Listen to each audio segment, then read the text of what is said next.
zalimin safına. Beni bırakma, nefessiz kalmışım çığın altında. Neredesin boz atlı, yetiş imdada. Yetiş yetiş yetiş, yetiş imdada. Hızır Hızır Hızır, yetiş imdada. Yetiş Hızır yetiş, yetiş imdada.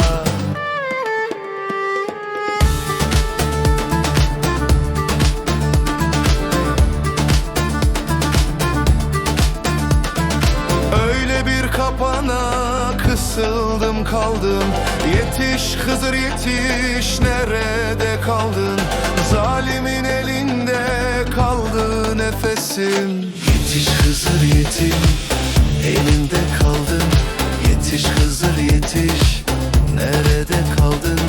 Yetiş aksa yetiş, yetiş imdada.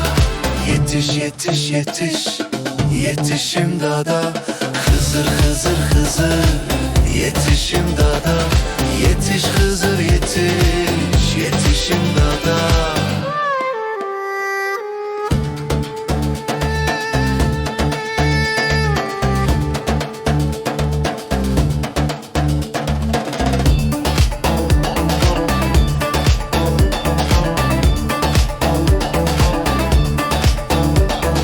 Dudaoğlu der ki benim şansıma düşmüşüm zalimin en gadarına. Bir eli kamada, biri yakamda.